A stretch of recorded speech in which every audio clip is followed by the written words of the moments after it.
Bonjour chers enseignants, bonjour chers collègues étudiants.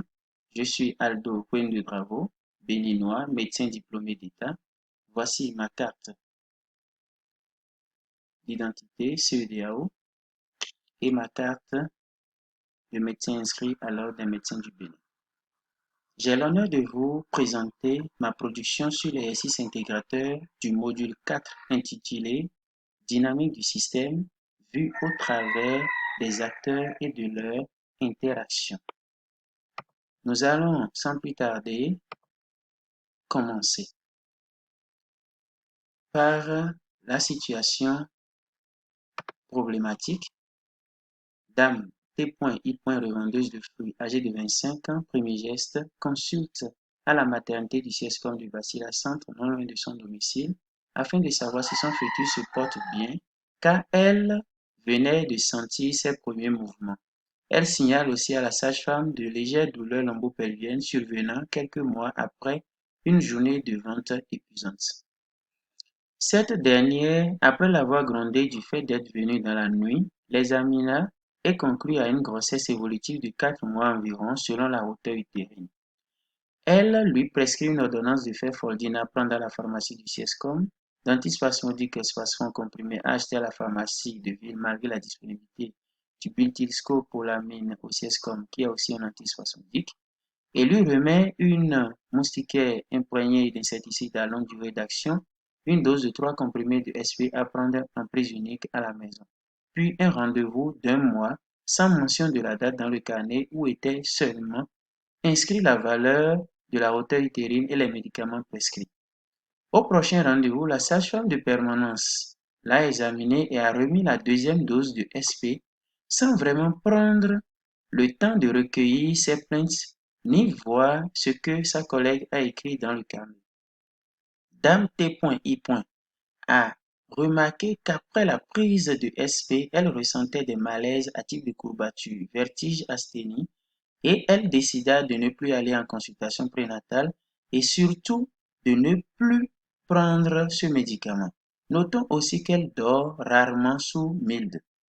Un mois plus tard, Dame T.I. a été amenée à la maternité par sa voisine car elle s'était évanouie. Au CIESCOM, elles ont été reçues par la sage-femme responsable revenue de ses congés qui conclut à un paludisme grave, compliqué de souffrance fœtale aiguë, sur grossesse de 7 mois environ et décida de la référer à l'hôpital de zone où elle a été prise au bloc opératoire pour une césarienne d'urgence. Le nouveau-né prématuré fut admis en néonatologie.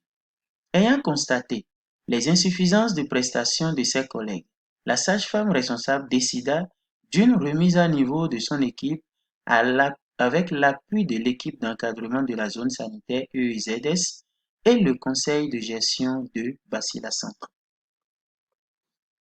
Analyse situationnelle à l'échelle du processus de soins. En termes de besoins, la dame T.I. avait besoin d'être rassurée et cela s'était exprimé par une demande d'aide à un prestataire de soins. Comme offre, la sage-femme était disponible et l'a reçue en consultation prénatale. L'insuffisance dans cette offre était la mauvaise relation soignant-soigné qui s'était manifestée par un mauvais accueil et une absence d'empathie. Le soulagement des douleurs lombo-pelviennes, exprimé par une demande de soins à un prestataire. Comme offre, il y a eu prescription de spasfon pour calmer la douleur.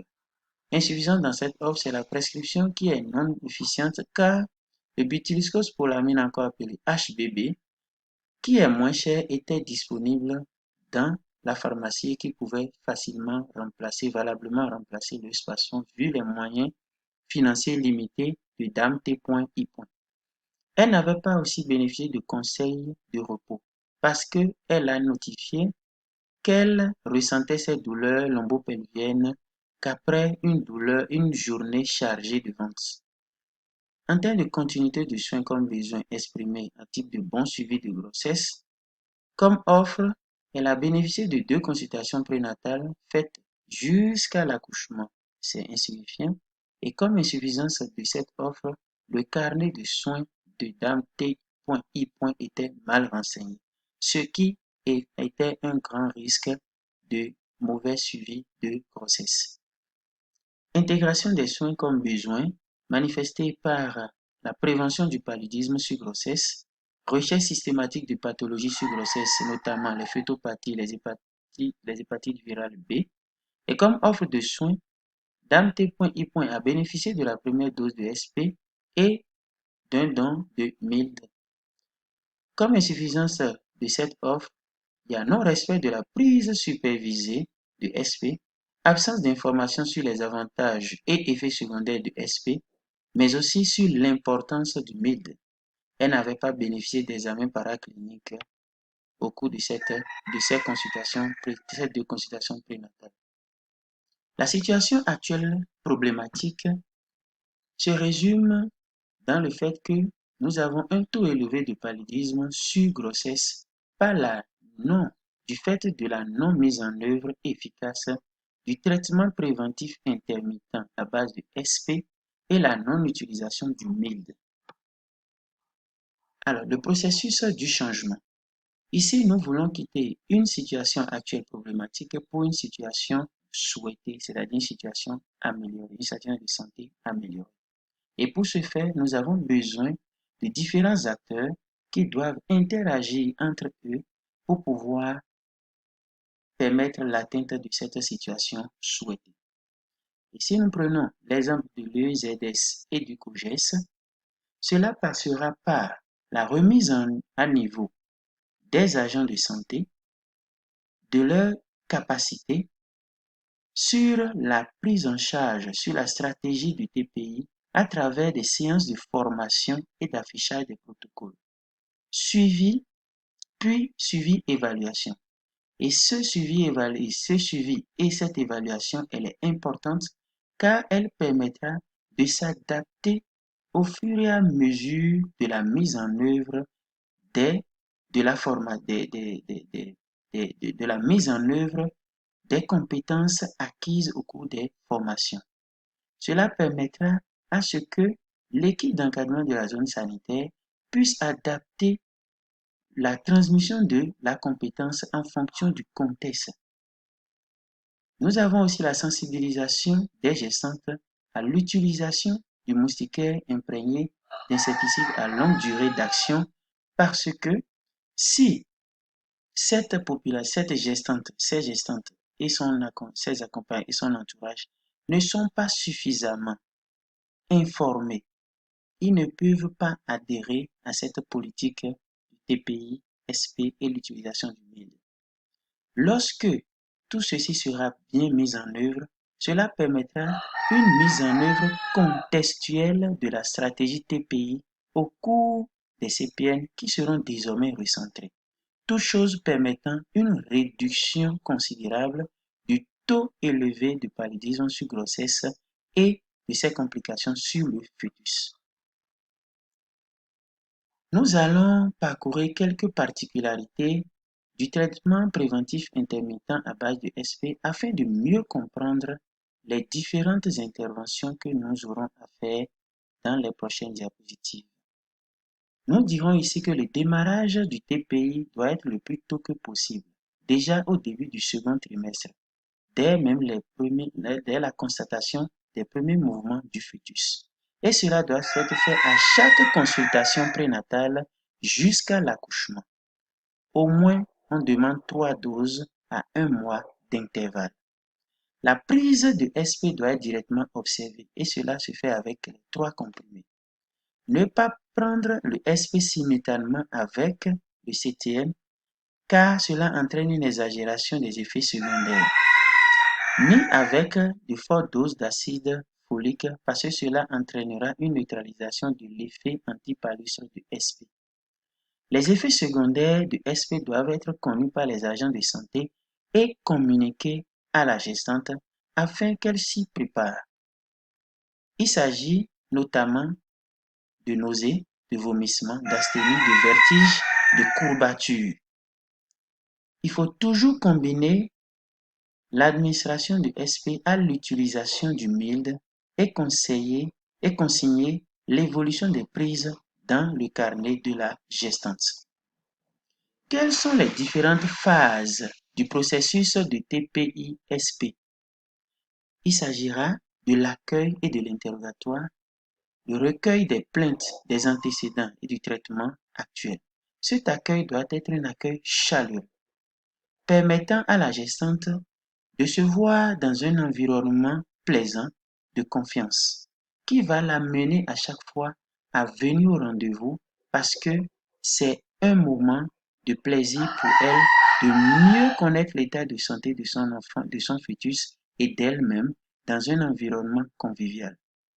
Deuxième étape, c'est la communication sur les conséquences du paludisme sur la grossesse, les avantages et effets secondaires de la SP et l'importance du MILD. Troisièmement, c'est la datation de la grossesse à travers un examen de l'état général et obstétrical de la gestante et la réalisation d'échographies obstétricales. L'administration directement observée de 3 comprimés de SP en prise unique à consigner impérativement dans le carnet. Le rendez-vous de la prochaine consultation prénatale date à consigner aussi dans le carnet puisque c'est à cet rendez-vous-là, à ce rendez-vous de consultation prénatale qu'une autre dose de SP sera administrée à la gestante. Identification des acteurs et cas d'utilisation. Acteur principal, la gestante. Acteur secondaire, agent de santé du CIESCOM, sage-femme, infirmière spécialisée, aide-soignante et autres. Les cas d'utilisation, ce sont en réalité les différentes étapes du processus d'administration du TPI, SP.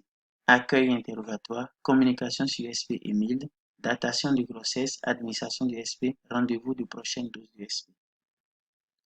Le diagramme UML est un diagramme qui met en jeu des acteurs qui doivent interagir dans un système de cas d'utilisation. L'acteur principal ici est la gestante, son accompagnant, son entourage. L'acteur secondaire est représenté ici par les agents de santé.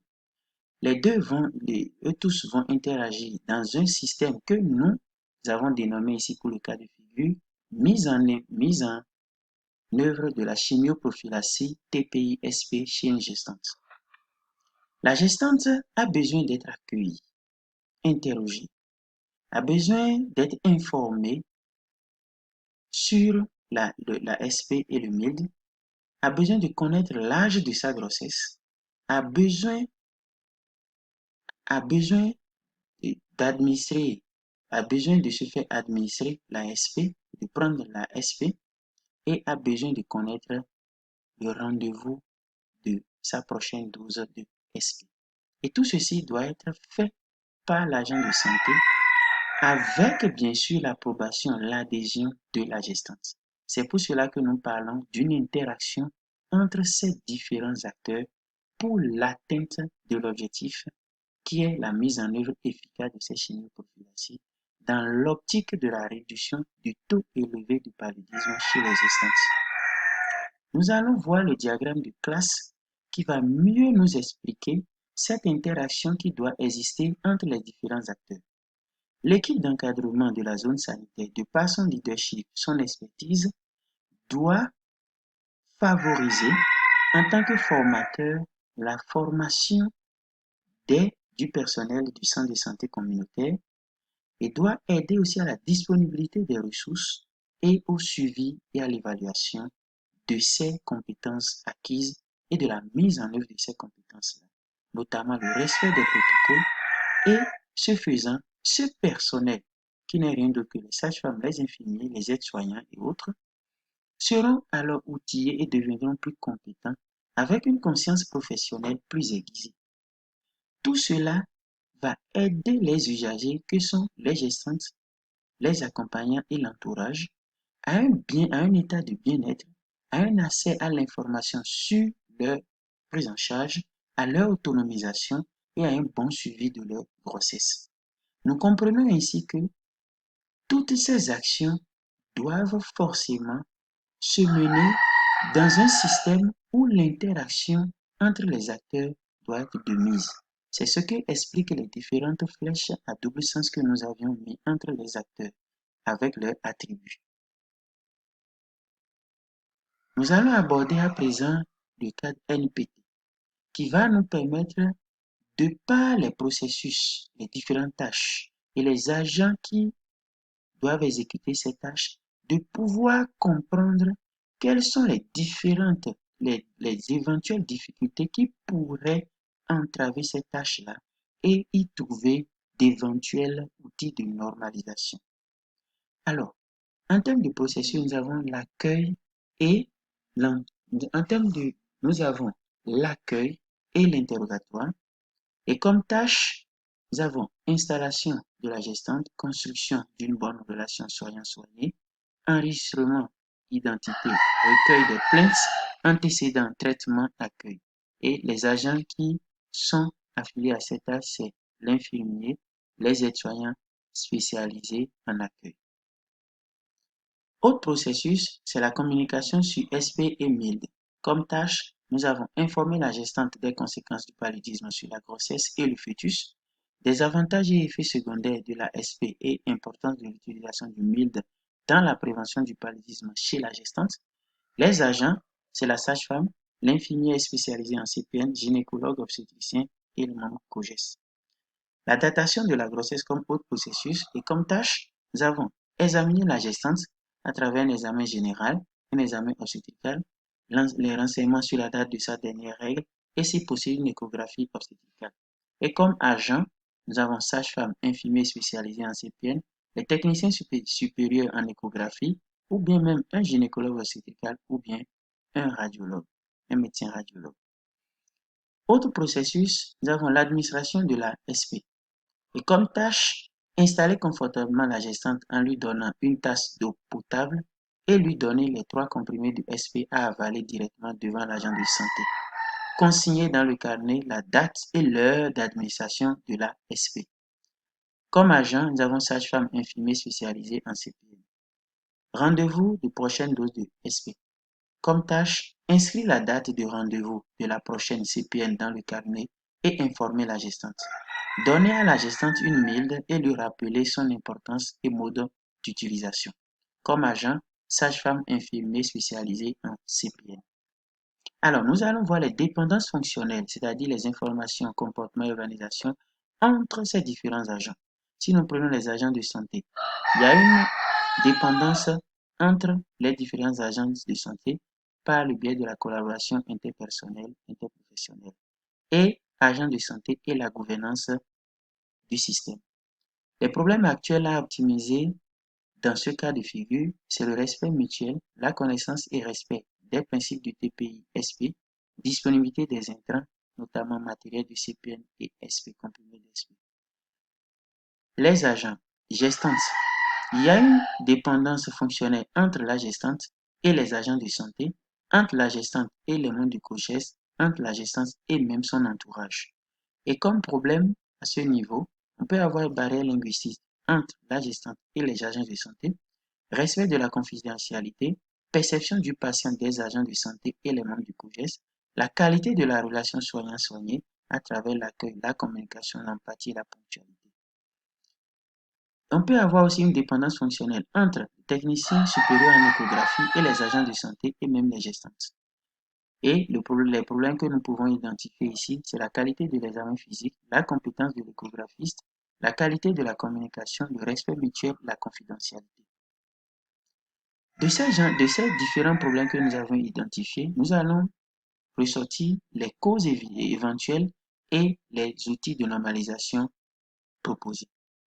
En ce qui concerne les connaissances et respect des principes du TPI-SP, disponibilité des intrants, respect mutuel, nous trouverons comme cause le manque de conscience professionnelle, l'insuffisance de formation, recyclage, absence de motivation, manque d'efficience, insuffisance de gestion de stock, lenteur administrative.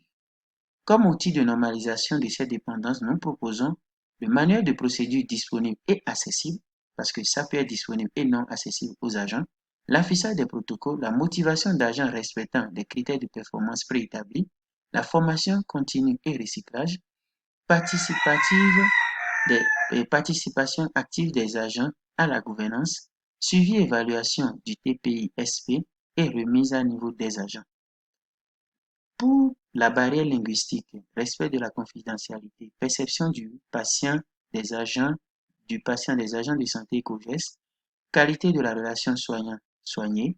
Comme cause, nous identifions les causes culturelles, manque de conscience professionnelle, agents de santé, co-gestes, expériences passées avec les expériences passées de la gestante au vu des agents de santé.